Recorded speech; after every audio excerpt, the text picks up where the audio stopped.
Hola, buenas tardes a todos. Vamos a resolver el examen EBAU Física de Asturias del año 2024, convocatoria extraordinaria. En primer lugar, aquí tenemos una tabla de constantes físicas que nos pueden ayudar en la resolución de los problemas.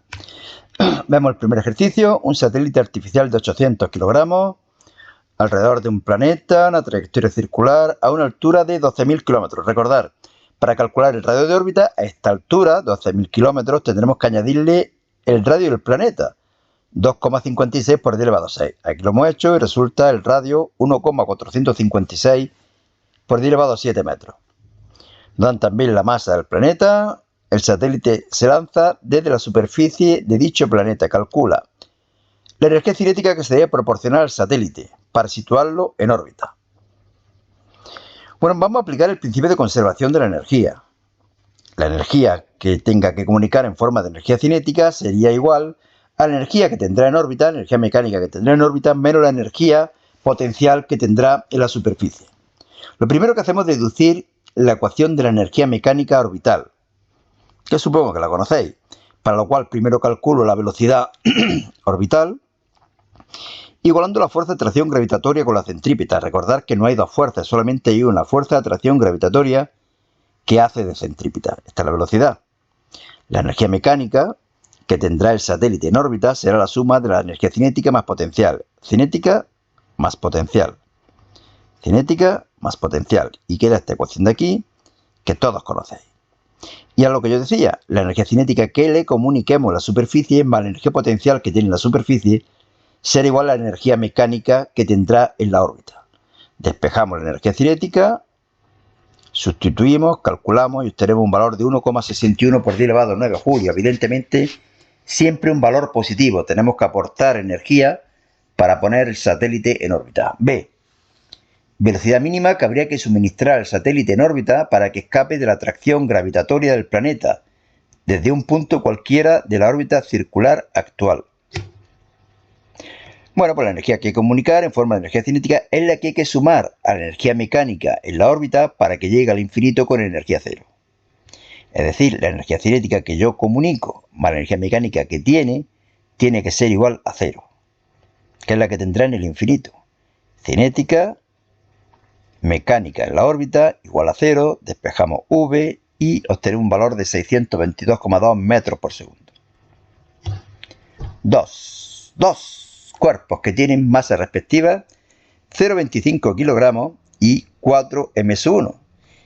No entiendo por qué ponen los de 4 ms1 si ms1 ya me han dicho 0,25. Lo normal que dijeran un kilogramo, ¿no? Vale, habrá alguna razón.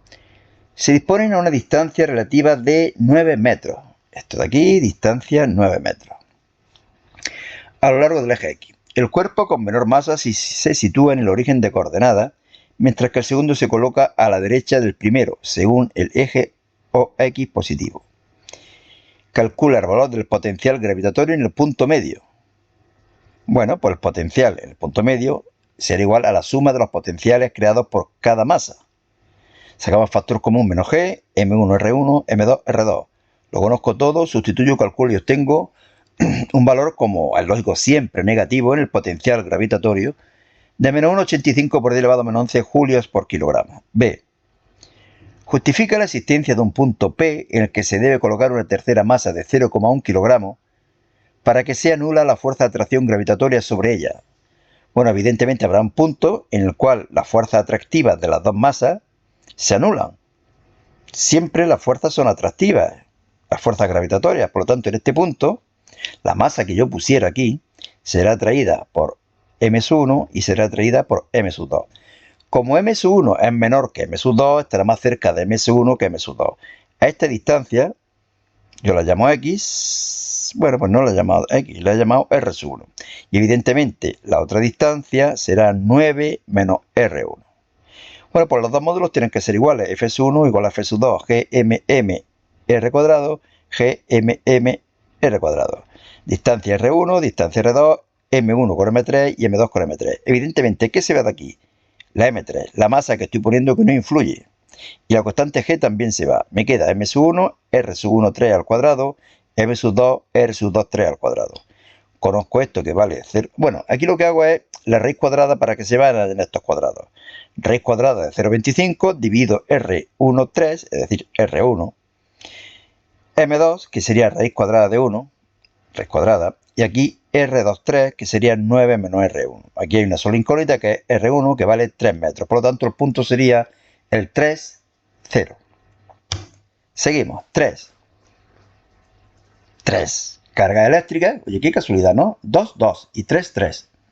3 cargas eléctricas puntuales se encuentran situadas en los vértices de un triángulo, dos de ellas con carga menos Q, colocadas en los puntos 1, 0 y 0, 1. Carga negativa.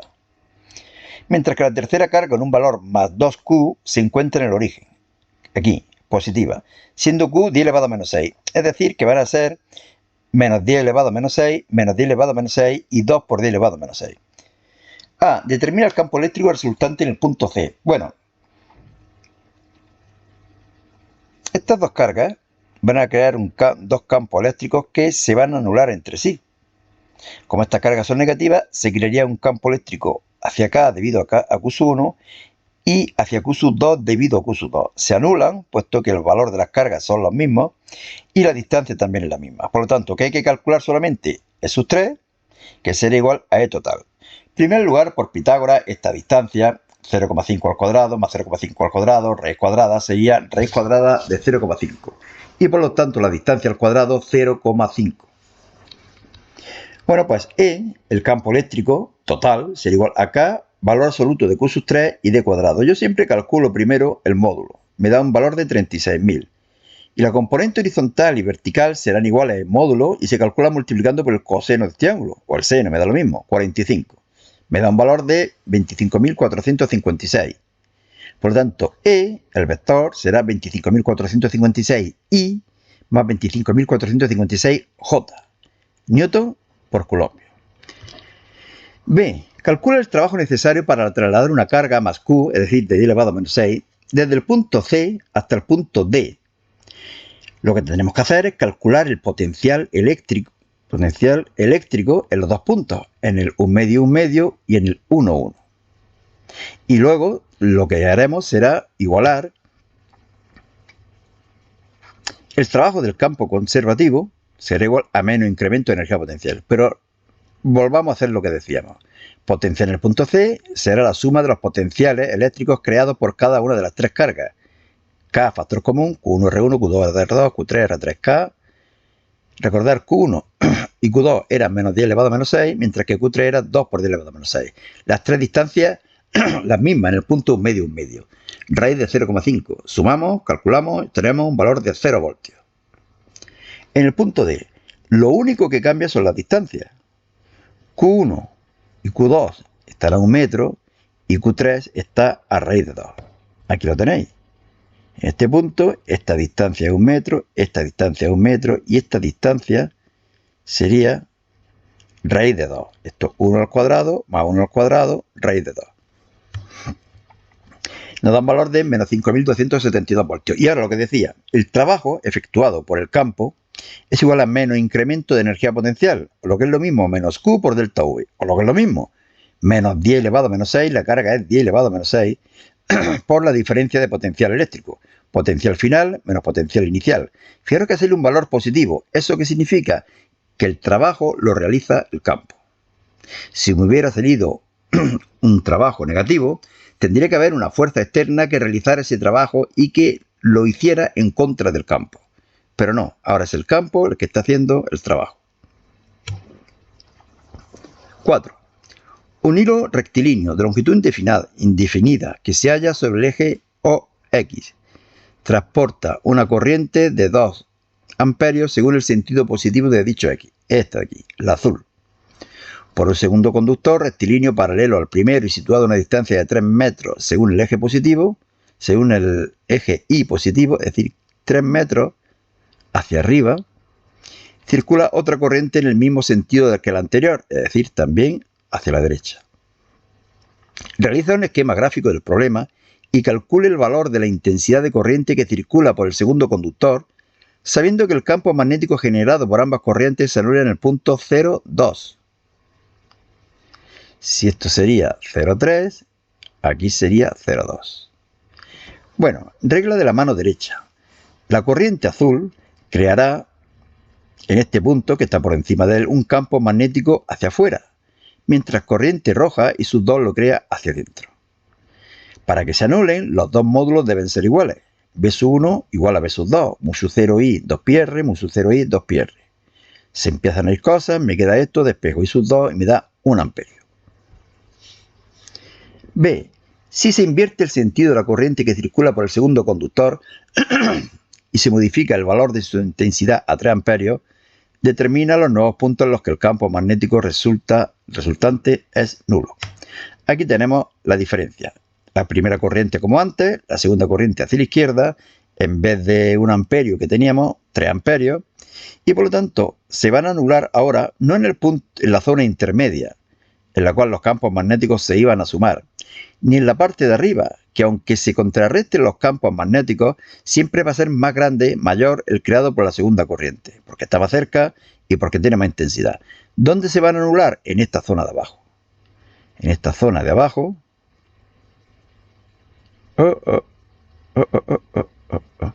Vale, en esta zona de abajo, donde está más cerca la corriente azul, pero como tiene menos intensidad, se pueden anular los campos magnéticos. ¿Y qué es lo que hago? Poner B sub 1 igual a B sub 2. I sub 1, R sub 1, I sub 2, R sub 2. I sub 1, 2. I sub 2, 3. Distancia desde la primera corriente al punto, lo llamo X. La distancia hasta la segunda corriente, si esto es 3, será 3 más X. Despejo X y sale 6 metros. Es decir, que todos los puntos que estén 6 metros por debajo del eje OX tendrán un campo magnético total 0. Por lo tanto, se caracterizarán por I igual a menos 6. Seguimos. Una bocina emite ondas sonoras con tal potencia que el nivel de intensidad sonora medido a una distancia de D es de 80 decibelios. Si la sonoridad de la bocina percibida a una distancia 20 metros superior a la anterior disminuye a 64 decibelios, calcula A. Distancia D a la que se encuentra el primer receptor. Bueno, si es que es inmediato, aquí hay 3 o 4 fórmulas, se aplican normalmente todas y listo papeles. B sub 1. 80, 10 logaritmo de I sub 1 partido de elevado a menos 12. Puedo calcular I sub 1. 10 elevado a menos 4. También lo hacemos en el segundo caso. B sub 2, 64. I sub 2, 10 elevado a menos 5,6. I sub 1 será igual a P partido 4pi R cuadrado. I sub 2 igual a P partido 4pi R cuadrado. R sub 2 y R sub 1, evidentemente. Pero la potencia del altavoz es la misma, claro.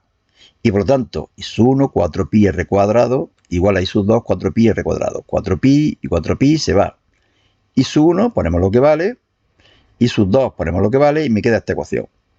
Pero R sub 2 es igual a R sub 1 más 20. La verdad es que el problema es empeñacillo, ¿eh? Y ya podemos deducir el valor de R sub 1, que resulta ser 3,77 metros. La potencia la sacamos de cualquiera de estas ecuaciones.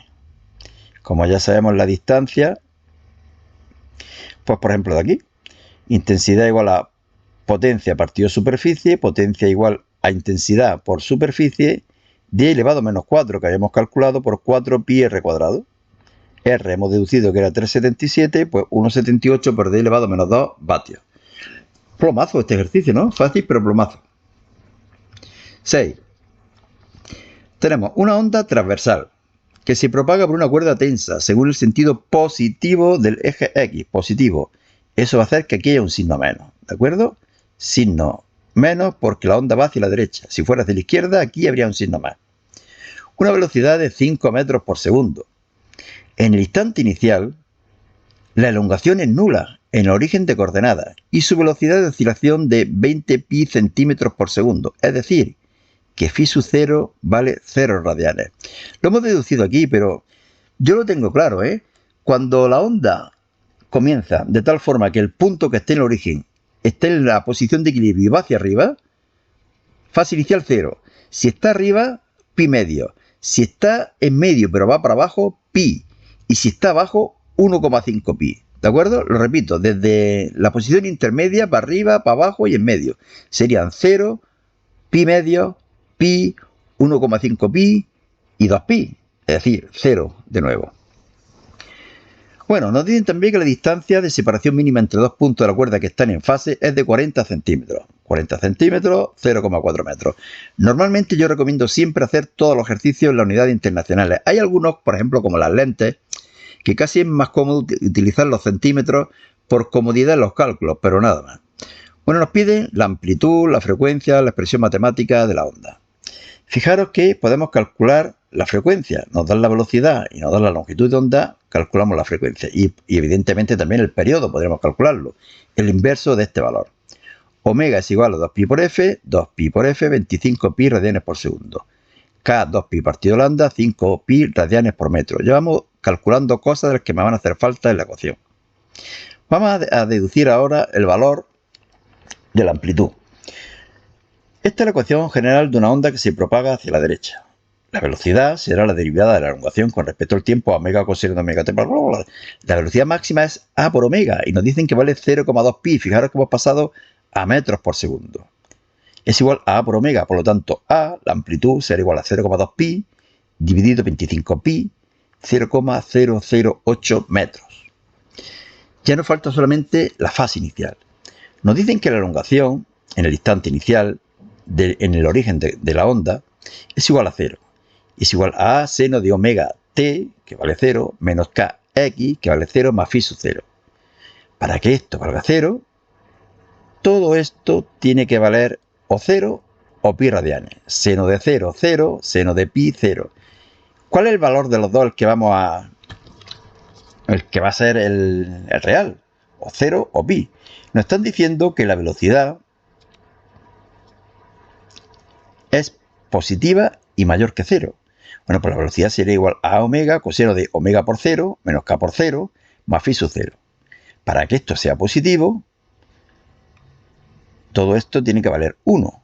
Coseno de 0 es 1, pero coseno de pi es menos 1. Por lo tanto, phi sub 0 va a valer 0 radianes. Bueno, echarle un vistazo. La ecuación ya lo conozco todo. I igual a seno de omega t menos kx más phi sub 0, es decir, más 0. Bueno, esa es la ecuación, que la repito aquí. El valor, hay que calcular también el valor máximo de la aceleración transversal de los puntos de la cuerda, indicando en qué instante alcanza ese valor. Por primera vez la aceleración de un punto situado a un cuarto de longitud de onda a la derecha del origen de coordenadas. ¿Qué pregunta más rara? Bueno, en primer lugar, aceleración máxima. La velocidad es la derivada del espacio de la elongación con respecto al tiempo. Tenemos este valor de aquí. Y la aceleración es la derivada de la velocidad con respecto al tiempo. Es decir, derivamos esto y obtendremos esta ecuación.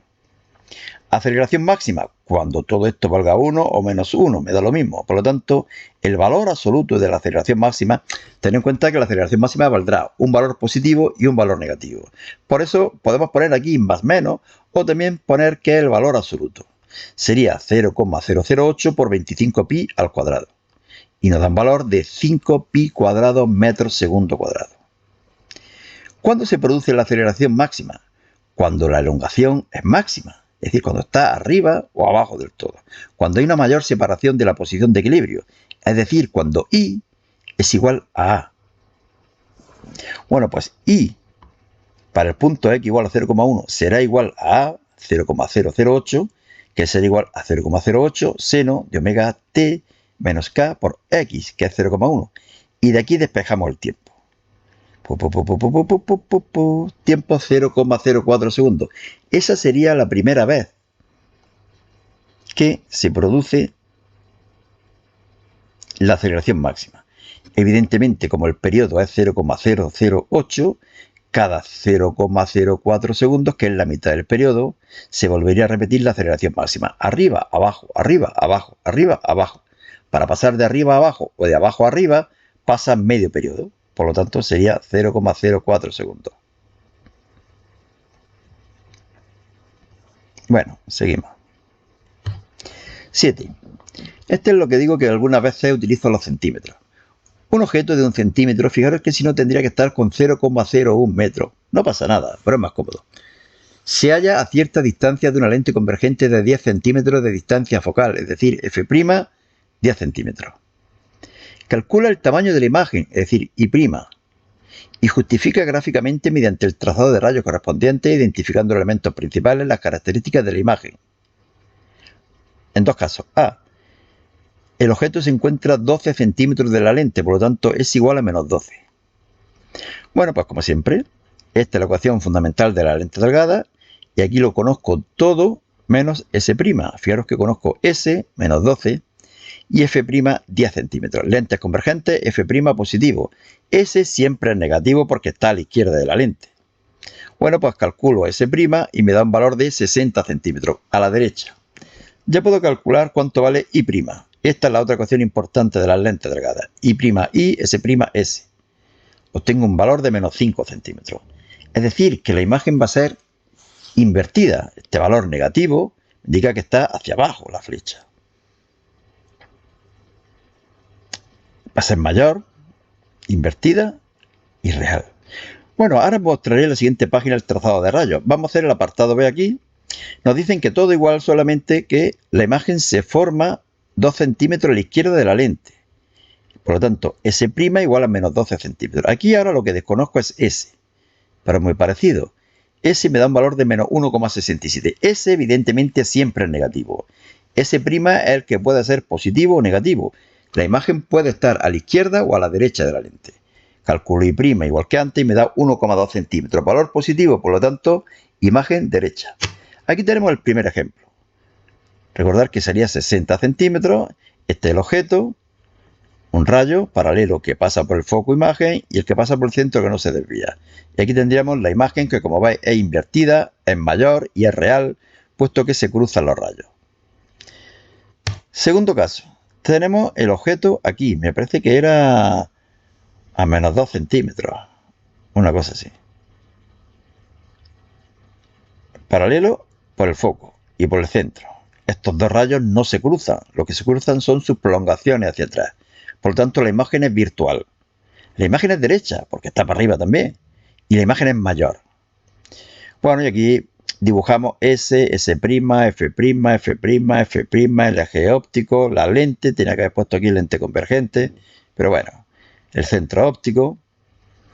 Vale, evidentemente hay infinitos rayos que se cruzan aquí, ¿eh? Pero con dos, vale, sí se va a hacerlo. Seguimos, 8.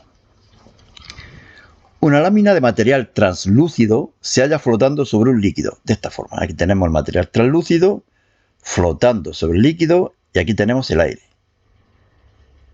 Líquido de índice de refracción desconocido. Si la longitud de onda de la luz que atraviesa la lámina se reduce a un 60% de su valor en el aire, calcula el índice de refracción de la lámina. Bueno, si la longitud de onda se reduce a un 60%, también lo hace la velocidad de la luz. Por lo tanto, el índice de refracción de la lámina será igual a C partido V, por definición. C y V, ¿cuánto va a ser? 0,6 C. Si se reduce la velocidad, se reduce la longitud de onda. Y viceversa. Si se reduce la longitud de onda, se reduce la velocidad. Esto se debe a que la frecuencia de la luz no cambia cuando pasa de un medio a otro. Por lo tanto, índice de refracción de la lámina 1,67. De aquí, 1,67. Calcular el índice de refracción del líquido sabiendo que si se incide con un haz de luz desde el líquido, se observa que los rayos con ángulo alfa de incidencia superiores a 60 grados, por lo tanto esto es 60, en la cara inferior de la lámina, no se refractan al aire por su cara superior. Es decir, que cuando llegan aquí, no se refracta. Y a partir, por lo tanto, de ese 60 grados, reflexión total. Y por lo tanto, 60 grados es el ángulo límite. Aplicamos la ley de Snell. Lo podemos hacer directamente desde el líquido al aire, ¿eh? Aquí lo único que provoca es que aquí hay un acercamiento del rayo a la normal. Pero podemos aplicar las leyes de Snell desde el primer medio hasta el último, sin tener en cuenta los intermedios. Seno de 60, seno de 90, puesto que está viendo aquí, tenemos el ángulo límite, sería igual al índice de refracción del final, que es el aire, dividido índice de refracción del primer medio, que es el líquido. Aquí lo conozco todo menos líquido y obtenemos un valor de 1,15. Fijaros que esto era 1,67, 1,15 y 1. No, 1,15, 1,67 y 1. Por lo tanto, al pasar de un medio de 1,15 a 1,67, el rayo se acerca a la normal. Y aquí evidentemente se aleja la normal porque pasamos a un medio con menor índice de refracción. 9. Radioactividad. En un laboratorio de medicina nuclear hay una masa inicial de 20 miligramos, podemos seguir con los 20 miligramos, del isótopo 131 indio, cuyo periodo de semidesintegración es 8,02 días. Podemos seguir en días posiblemente. Y su masa atómica de 131 UMAS. Determina la vida media del isótopo. Tau es igual a 1 partido lambda, o lo que es lo mismo, a periodo de semidesintegración dividido el logaritmo neperiano de 2. Recordad que lambda es igual al logaritmo neperiano de 2 partido el periodo. Pero es que además tau, fijaros que es la vida media. Vida media. Por lo tanto, esto tiene que venir en unidades de tiempo. Si os equivocáis y lo ponéis al revés, os va a salir tiempo menos 1. Yo aquí lo que hago es pasarlo a segundos. Más que nada porque vi que daba un resultado muy redondito. Si queréis dejarlo en 10, lo podéis dejar en 10. 10 elevado a 6 segundos. B. Aquí pregunta algo que yo creo que no quiere preguntar. Dice, la relación entre la actividad inicial, a su 0, y su actividad al cabo de un mes, A. Por lo tanto, yo creo que lo que aquí dice se debería entender que es A sub 0 partido A. Pero bueno, creo que realmente lo que pide es A partido A sub 0. Bueno, lo hacemos de las dos formas y listo. A igual a sub 0 por elevado menos lambda t. Ecuación integrada de la radioactividad, de la ley de desintegración radiactiva. Divido a sub 0 partido A, todo esto pasaría dividiendo y por ello sería E elevado a menos a E elevado a lambda t. O que es lo mismo, E elevado al logaritmo neperiano de 2, periodo de semidesintegración y tiempo. Lo conozco todo y me da un valor de 13,35. Yo también he calculado A partido a sub 0, que es el inverso de este número, 0,075. C. Tiempo transcurrido para que el contenido de yodo 131 es yodo. ¿O es indio? Por aquí me he equivocado al copiarlo. No es indio, es yodo. Es yodo, 131 yodo. No sé por qué aquí he copiado indio. O venía mal, no lo sé. Ya lo veré. Se reduzca a 2 miligramos, es decir, de 20 miligramos a 2 miligramos. Por este error me he acordado de algo. Y es que en este blog, selectividadjosecuenca.blogspot.com, podéis encontrar en formato PDF los exámenes que estoy colgando en el canal. Lo digo porque es bastante más fácil estudiar en un solo archivo todos los exámenes que ha habido a lo largo de los años. Mientras que de esta forma tenéis que ir buscando vídeos, otro. Hombre, viene bien porque estoy dando la explicación, mientras que en el blog solamente viene lo que estáis viendo. Bueno, pues sigo, ¿no? Suponiendo que sea yodo 131. Que sí. Bueno, pues aplicamos esta ecuación misma, pero en vez de con actividad la podemos hacer con masa. También se puede hacer con número de átomos, número de núcleos. En este caso me interesa más lo de la masa.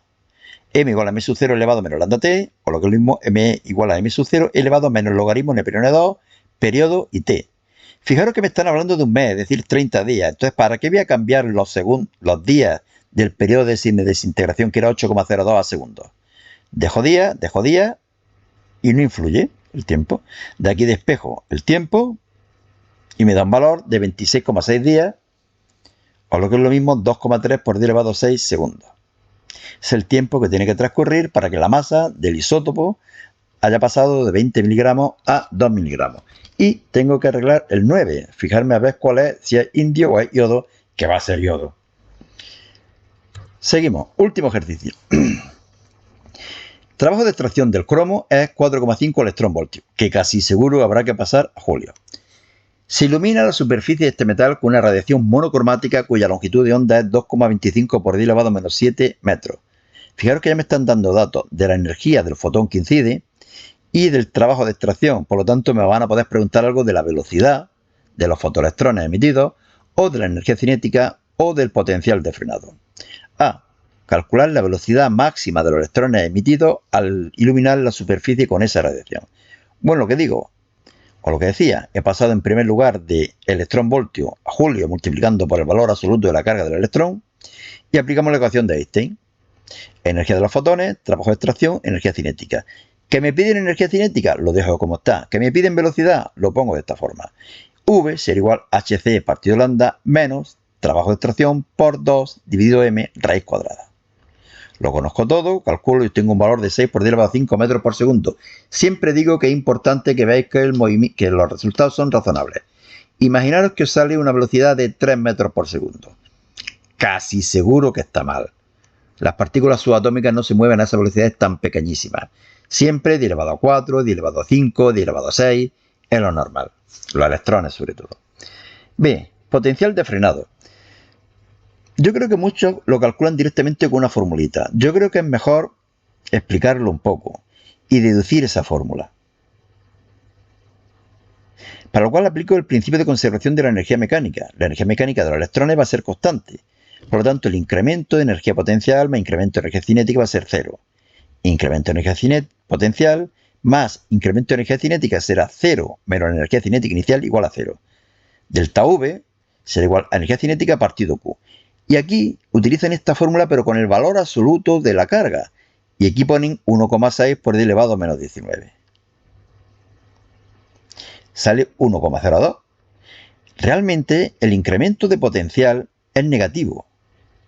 Se produce un frenado de los electrones, de las cargas negativas, hacia disminuciones de potencial eléctrico. Por lo tanto, esto va a ser negativo. Normalmente o muchas veces se da el valor absoluto, 1,02 voltios. Pero realmente tiene que haber una disminución de potencial eléctrico. Y último, longitud de onda umbral para el cromo. Bueno, pues si sabemos el trabajo de extracción, evidentemente el trabajo de extracción es igual a H por la frecuencia umbral, o lo que mismo H por C partido la longitud de onda umbral. Despejo lambda sub 0 y obtengo 2,76 por 10 elevado a menos 7. Estos son dos cromos. ¿Nos estamos dando para el cromo? Pues yo doy para dos cromos. ¿Y qué dos mejores cromos en Asturias que Kini y Cazorla? ¿No? Son buenos, ¿no? Bueno, pues nada más. Suerte y hasta otra. Solamente arreglar lo del indio y suerte.